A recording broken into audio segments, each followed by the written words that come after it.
Hey, how are you guys? This is Conrad with Aurora DSP, and if you're any bit like me, probably at some point in your life you tried to record a real live drum kit in a very small room, didn't you? You did, right? Maybe that was your band's practice space, maybe that was your mom's living room, whatever, your garage or something. And one thing that's very hard to miss when you listen back to those recordings is that they probably sound small, don't they?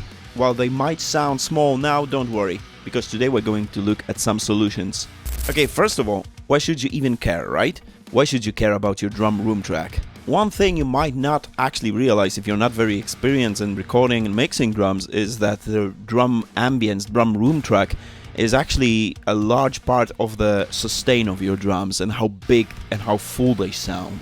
Of course, the overheads play a big part, the direct mics or any special mics you use might play a big part, but the key is really in those room tracks. Sometimes if you're recording and you have a very small room, you might be tempted to not even record rooms at all, and that's, what a lot of people do. But then they end up with this kind of small, a little bit claustrophobic drum sound.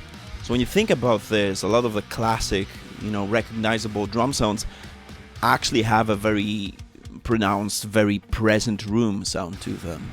Some of the examples off the top of my head that I actually really like, Led Zeppelin 4 with this massive reverb, massive bloom to the drums, or modern metal stuff, Periphery 3 with this awesome middle farm room. But big room sounds require big rooms, and not everyone has access to it, and sometimes we just need to record some drums in our practice space, as I've said. Okay, so you've got your drums recorded in a small room, you probably don't even have room tracks, and you think everything is lost. Don't worry, my friend, because you can create an artificial room sound out of your overhead tracks. So let's jump into the DAW. I'm going to show you how to do it. Okay, let's go into the DAW. Let's open up Reaper, and we have a short little session that I've recorded with my band. We had to demo out some drums before we went to the studio, so we just brought in a small setup into our practice space. So the raw files are this. We have a set of overheads, 2 toms, a kick and a snare. So a very basic setup. We basically just used this for our in-ears and then just plugged it into a session. And it sounds like this.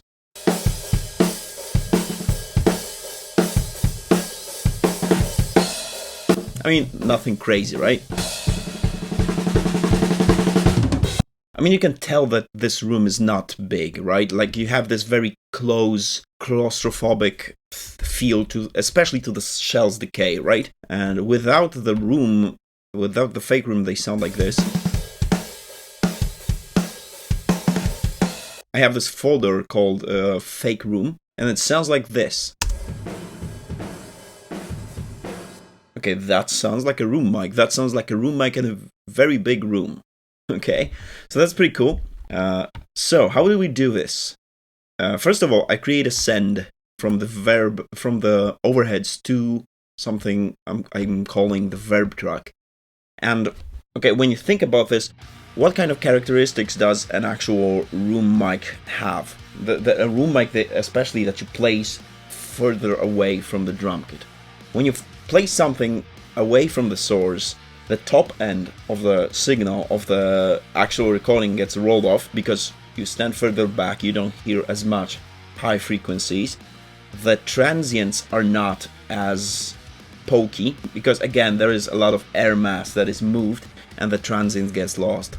And the last thing is the stereo field of your signal gets more narrow because you stand further away, you don't hear it as wide as you would if you were very close to it, right? And obviously you hear a room reverb, you hear the actual room you're in, right? So what we're going to try to do is we're going to recreate these little steps and try to achieve a room mic sound without actually having a room mic.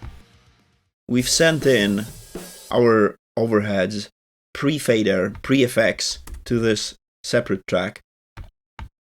And first of all, we have to narrow it down because if you're standing far away, you don't hear this as wide, right?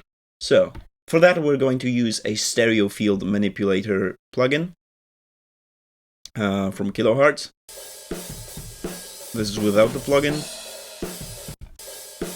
This is width. It's almost mono, but it isn't. Next thing, we have to limit. We want to remove the transient and make this a little bit more mushy sounding. We don't want the punch in the snare to be as present as it is right now. So, a limiter from kilohertz, you know, pretty much brick wall setting.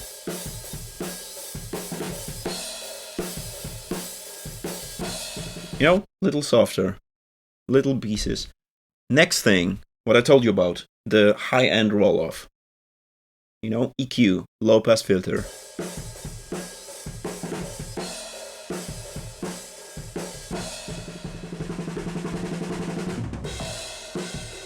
I mean, this is already starting to sound like we're a little bit further away from the source, right? And then, the key, we have to use some reverb, and we're using the Rotten Pool Verb from Aurora and Christian Cole. And this is when the magic happens. Listen to it.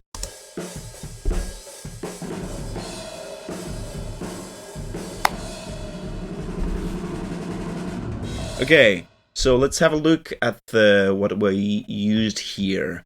I didn't use a lot of those special sauce kind of settings because they're very aggressive and they sound cool on a lot of different sources, but for this I wanted to keep it pretty raw.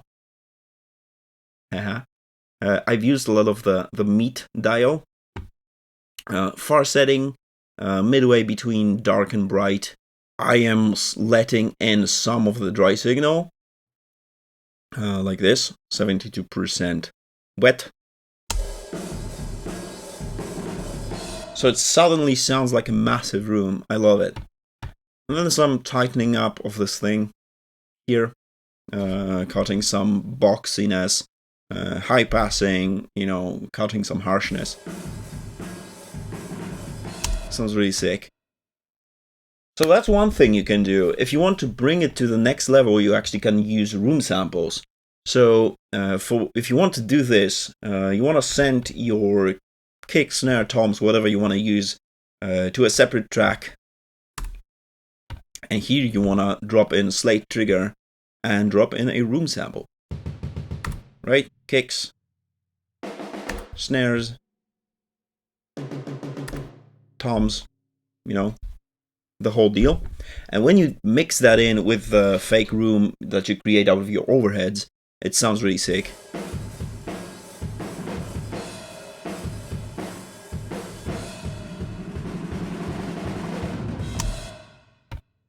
And then you know, EQ this. I use the Aurora 510 EQ. Love it. Get it if you don't have it. It's cheap and it's great. Some saturation, you know, cuttings again. Some of the boxiness and the low mids, boosting some of the high end so it sounds a little bit clearer, and smashing it with the Supercharger GT, which I love. Okay, so apart from that, we're actually adding in some reverbs to the snare. I really like the short reverb. I think it's a preset from, Mr. Christian Cole himself. As an insert, we're using the snare fatness preset, and it sounds like this. You know, a little blob, a little bit of attack on the sides. Sounds really cool to widen the snare. And the long one is again a preset because I'm lazy this time.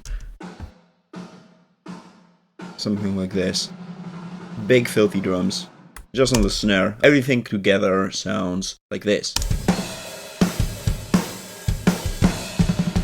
Okay guys, that's it. I think that's a really cool way to create a really interesting drum sound. If you guys didn't know this already, I hope you learned something. If you did, tell me in the comments. I hope you guys liked the video. If you want to learn more, give a thumbs up, comment, all that good stuff, ring the bell, subscribe to the channel obviously for more videos, and I'll see you in the next one. Peace!